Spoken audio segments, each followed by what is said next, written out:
السلام علیکم. جب اہل سنت فقہ جعفریہ پر یا شیعہ مذہب پر اعتراض کرتے ہیں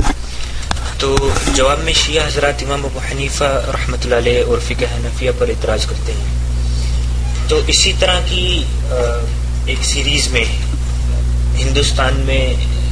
جو امام ابو حنیفہ رحمۃ اللہ علیہ اور فقہ حنفیہ کے خلاف کتابیں لکھی گئی ہیں، ان کا لکھنے والا سب سے پہلا شخص حامد حسین لکھنوی تھا، جو کہ شیعہ کا ایک بہت بڑا عالم تھا. امام ابو حنیفہ رحمۃ اللہ علیہ اور فقہ حنفیہ کے خلاف اس کی سب سے پہلی کتابیں جو بر صغیر میں پاک و ہند میں لکھی گئی ہیں، ان میں ایک استقصاء الافہام در جواب منتہی الکلام اور دوسری استعفاء الانتقام فی نقص منتہی الکلام ہے. علامہ عبدالحی لکھنوی رحمۃ اللہ علیہ نے نزہۃ الخواطر میں اس کے جو حالات لکھے ہیں، ان میں یہ بھی لکھا ہے کہ اس کا محبوب مشغلہ یا بڑا شغل اہل سنہ اور ان کے علماء اور ائمہ کی تالیفات کا رد تھا، جیسے کہ شاہ ولی اللہ محدث دہلوی رحمۃ اللہ علیہ اور ان کے بیٹے اور شیخ حیدر علی فیض آباد وغیرہ. اچھا، یہ کتابیں فقہ حنفیہ اور امام ابو حنیفہ رحمۃ اللہ علیہ کے خلاف سب سے پہلی ہیں، اور غیر مقلدین نے جو کتابیں امام ابو حنیفہ اور فقہ حنفیہ کے خلاف لکھی ہیں ان سے بھی پرانی یہ حامد حسین لکھنوی کی کتابیں ہیں. اور حقیقت یہ ہے کہ غیر مقلدین نام نہاد اہل حدیث نے جو کتابیں بعد میں لکھی ہیں، ان میں امام ابو حنیفہ رحمۃ اللہ علیہ اور فقہ حنفیہ کے خلاف سارے کا سارا مواد انہوں نے حامد حسین لکھنوی اور اسی طرح کے دیگر شیعوں کی کتابوں سے جو ہے وہ چوری کی ہے اور ان سے بلکہ مدد بھی لی ہے. تو اسی بات رونا روتے ہوئے غیر مقلدین کے ایک بڑے اور مشہور عالم ہیں مولوی محمد حسین بٹالوی، انہوں نے جو ہے وہ ایک اشتہار چھاپا تھا. تو اس کا جواب مولانا محمود حسن شیخ الہند مولانا محمود حسن گنگوہی رحمۃ اللہ علیہ نے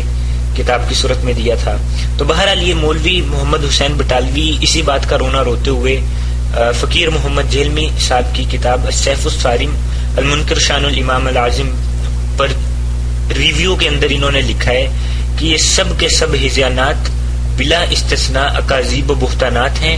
جن کا ماخذ زمانہ حال کے معترضین کے لیے حامد حسین شیعی لکھنوی کی کتاب استقصاء الافہام اور استعفاء الانتقام فی نقص منتہی الکلام کے سوا اور کوئی کتاب میں ہے. تو مطلب وہ یہ کہہ رہے ہیں کہ یہ جتنی بھی بکواس غیر مقلدین حضرات فقہ حنفیہ اور امام ابو حنیفہ رحمۃ اللہ علیہ کے خلاف کرتے ہیں، یہ سارے کا سارا چوری شدہ مال حامد حسین لکھنوی کی کتابوں کا ہے. تو اس سے پتہ چلتا ہے کہ انہوں نے جو ہے وہ سارے کا سارا مواد شیعوں سے چوری کیا ہے. اچھا، معیار الحق یہ میاں نذیر حسین دہلوی صاحب کی کتاب ہے فقہ احناف کے خلاف. اس کے آخر کے اندر جو غیر مقلدین نے چھاپی ہے، میاں نذیر حسین صاحب کا ایک مختصر ان کی حالات زندگی اور ان کی مختصر سوانح حیات لکھی ہے. اس کے اندر انہوں نے لکھا ہے کہ لکھنؤ تشریف لے جاتے تو ملا عبدالعلی بحر العلوم اور مولوی حامد حسین صاحب مصنف استقصاء الافہام کے مشہور کتب خانوں تک بھی دسترس تھی. اچھا، یعنی کہ وہ اس میں یہ بتانا چاہ رہے ہیں کہ لکھنؤ میں جو بڑے علماء جن کے ساتھ میاں نذیر حسین دہلوی صاحب کا تعلق تھا، ان میں خاص انہوں نے جو ہے وہ حامد حسین لکھنوی کا نام لیا ہے، اور بلکہ جو اس کی فقہ حنفیہ کی کتاب جو اس نے فقہ حنفیہ کے خلاف کتاب لکھی ہے اس کا بھی خاص طور سے ذکر کیا ہے اور بتایا کہ دسترس تھی. چنانچہ اس سے پتہ چلتا ہے کہ میاں نذیر حسین دہلوی صاحب جو ہیں ان کے بڑے اچھے اور کلوز قسم کے ریلیشن حامد حسین لکھنوی صاحب کے تھے. اسی ریلیشن کے اوپر قاری عبد الرحمن پانی پتی صاحب نے جو ہے وہ اپنی کتاب کشف الحجاب صفحہ نمبر 9 کے اوپر روشنی ڈالی اور وہ لکھتے ہیں کہ مولوی نذیر حسین صاحب نے سید محمد مجتہد شیعہ سے بذریعہ خطوط متعین ابو حنیفہ کے طلب کیے، اور آپ کی بالکل طرف متعین ائمہ فقہا اور تجلیات صحابہ کی معروف ہے، اور مدار قول ابو حنیفہ کا جو قرآن یا حدیث صحیح ہے اس سے بالکل چشم پوشی ہے. سب عبادات اور دینیات کو چھوڑ کر فقط متعین صحابہ اور فقہا کو عبادات اور جہاد قرار دے کر مسلمانوں کو آپس میں لڑانے کو بہت عبادت عظمیٰ قرار دیا، اور اپنی نافہمی سے احادیث کو یا اپنی جہالت سے موضوعات کو حدیث قرار دے کر مخالف ابو حنیفہ کی طرف نسبت کی ہے. لہذا مولوی نذیر حسین کے شیعہ ہونے میں شبہ نہیں ہے. یعنی قاری عبد الرحمن پانی پتی صاحب جو ہیں وہ یہ بتا رہے ہیں کہ میاں نذیر حسین دہلوی صاحب نے اس کو خط لکھے حامد حسین لکھنوی کو، اور اس سے اس نے ریفرنسز یا حوالے اس نے امام ابو حنیفہ رحمۃ اللہ علیہ کے خلاف مانگے. اور قاری عبد الرحمن پانی پتی صاحب یہ بھی کہتے ہیں کہ دین کے سارے کام چھوڑ کر ان کا اور کوئی کام نہیں رہ گیا کہ صحابہ کے خلاف اور امام ابو حنیفہ رحمۃ اللہ علیہ کے خلاف جو ہے وہ حوالے ڈھونڈنا شروع کر دیں، اور موضوع روایات کو احادیث کہہ دیں، اور جو ہے وہ احادیث کو موضوع کہہ دیں. اور اسی طرح ان کو جو ہے وہ جس طریقے سے یہ کام کرتے ہیں اس طریقے سے کام کرنے کی بنا پر قاری عبد الرحمن پانی پتی کہتے ہیں کہ مولوی نذیر حسین دہلوی کے شیعہ ہونے میں شبہ نہیں. بہرحال اب ان حوالوں سے جو یہ بات ثابت ہو گئی کہ امام ابو حنیفہ رحمۃ اللہ علیہ اور فقہ حنفیہ کے خلاف غیر مقلدین کا اکثر مواد شیعہ سے حاصل کیا گیا ہے، خاص کر جو حامد حسین لکھنوی کی کتابیں ہیں ان سے. اچھا، اسی طرح کا ایک غیر مقلدین حوالہ پیش کرتے ہیں شیعہ سے چوری کیا ہوا کہ احناف کے نزدیک محرمات سے نکاح کرنے پر کوئی حد نہیں.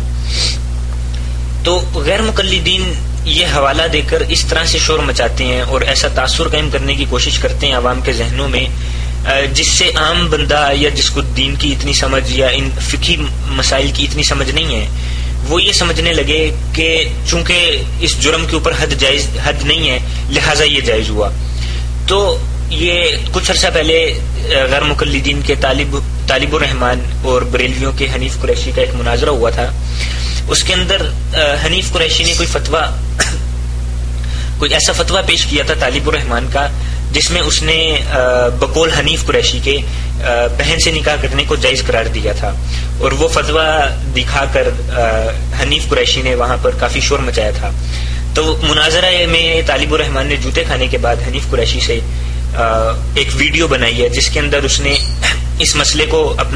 جواب تو خیر اس نے اس فتوے کا نہیں دیا، لیکن اس نے اس مسئلے کو اچھالا ہے. اور اس نے یہ بات بالکل اس ویڈیو کے اندر یہی بات اس نے کہی ہے کہ چونکہ حد نہیں یہ جائز ہوا کام. مطلب طالب الرحمان کی سمجھ جو ہے وہ اسی طرح سے ہے. تو بہرحال میں یہ کہنا چاہ رہا تھا کہ حقیقت یہ ہے کہ قرآن مجید میں احکامات الہیہ کو حدود کہا گیا ہے،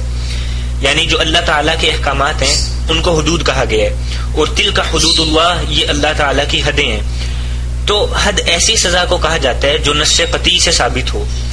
اور 4 جرائم ایسے ہیں جن پر اللہ تعالیٰ نے خود سزا یعنی حد مقرر کی ہے. زنا جن میں سے نمبر 1 ہے، اور اگر شادی شدہ ہو تو سنسار ہوگا، اور اگر غیر شادی شدہ ہو تو 100 کوڑے اس کو لگیں گے. قتل پر قصاص ہے، اور سرقہ یا چوری پر ہاتھ کاٹا جائے گا، اور قذف اور شراب پر 80 کوڑے ہیں. یعنی جن جرائم پر حد نہیں ہے ان پر جو ہے وہ تعزیر ہوتی ہے. اور اصطلاح شریعت میں تعزیر ایسی سزا کو کہتے ہیں جو حدود و قصاص سے کم درجے کی سزا ہے، اور جس کو جو ہے وہ قاضی یا ولی اپنی ثواب دید پر مجرم کے لیے بطور سزا و مقرر و قائم اور نافذ کرے. تو اسی بات کو لے کر فقہ حنفیہ کی مشہور کتاب ہدایہ، اس کے اندر لکھا ہوا ہے جس کا ترجمہ یہ ہے کہ اور جس شخص نے اس عورت سے نکاح کیا جو اس مرد کے لیے حلال نہیں، بس اس سے وطی کر لی، تو امام ابو حنیفہ رحمۃ اللہ علیہ کے نزدیک اس پر حد واجب نہیں ہوگی، لیکن اسے اذیت ناک سزا دی جائے گی. اب غیر مقلدین کیا کرتے ہیں کہ صرف طالب الرحمان کی طرح یہاں تک پڑھتے ہیں کہ وَمَن تَزَوَّجَ امْرَأَةً لَا يَحِلُّ لَهُ نِكَاحُهَا فَوَطِّئْهَا لَا يَجِبُ عَلَيْهِ الْحَدُّ عِنْدَ أَبِي حنیفہ، اور اس سے آگے کا یہ حصہ وَلَكِنْ يُجِعَ عُقُوبَةً إِذَا كَانَ عَلِمَ بِذَلِكَ، اس حصے کو پورے چھوڑ دیتے ہیں جس میں یہ لکھا ہے کہ اس کو سخت سزا دی جائے گی. تو یہ حالانکہ ان کی ایک بہت بڑی خیانت ہے جس میں یہ ایسا کرتے ہیں. تو بہرحال اس عبارت کی شرح میں علامہ ابن حمام رحمۃ اللہ علیہ فتح القدیر کے اندر لکھتے ہیں،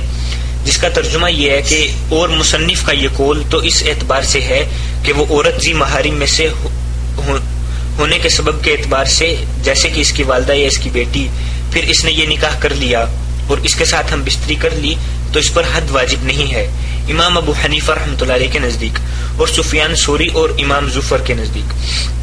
اور اگر اس نکاح کرنے والے نے یہ کہا کہ میں یہ بات جانتا ہوں کہ یہ میرے اوپر حرام ہے لیکن تو اس کے اوپر اس اقرار کی وجہ سے مہر واجب ہو جائے گا اور تعزیر میں سے سخت سزا اس کو دی جائے گی. تو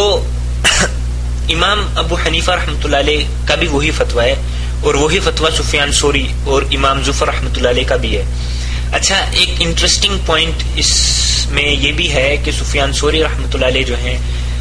یہ بڑے محدثین میں شمار ہوتے ہیں. تو میری غیر مقلدین سے درخواست ہے کہ جو فتویٰ اس کو لے کر امام ابو حنیفہ رحمۃ اللہ علیہ اور فقہ حنفیہ کے ماننے والوں پر لگاتے ہیں، یا جس طریقے سے اپنی جہالت کا اظہار کرتے ہوئے طالب الرحمان نے یہ کہہ دیا کہ جو ہے وہ حنیف قریشی جو ہے وہ اپنی ماں، بہن، بیٹی، پھپھی وغیرہ ہما سے نکاح کرے اور پھر اس کے اوپر کوئی حد نہیں وغیرہ وغیرہ، بہرحال جو بھی اس نے جہالت کی باتیں کی. میرا یہ جو ہے وہ سوال ہے کہ غیر مقلدین یہی باتیں امام ابو حنیفہ رحمۃ اللہ علیہ کے خلاف کریں بالکل اسی طرح انداز سے جس طرح سے طالب الرحمان نے حنیف قریشی کے بارے میں کی. وہی باتیں سفیان ثوری رحمۃ اللہ علیہ کا نام لے کر کہے طالب الرحمان، اور وہی باتیں امام زفر رحمۃ اللہ علیہ کا نام لے کر کہے، اور وہی باتیں فقہ حنفیہ کے بڑے بڑے علماء کا نام لے کر کہے اور ان کو ریکارڈ کروا کر یا اسی طرح سے ویڈیو بنا کر اور کچھ نہیں صرف اپنے دارالافتاء میں بھیج دے. میں دیکھنا چاہتا ہوں کہ اس کے دارالافتاء والوں کا کیا فتویٰ ہوگا. تو بہرحال یہ تو اس ویڈیو کا جواب تھا.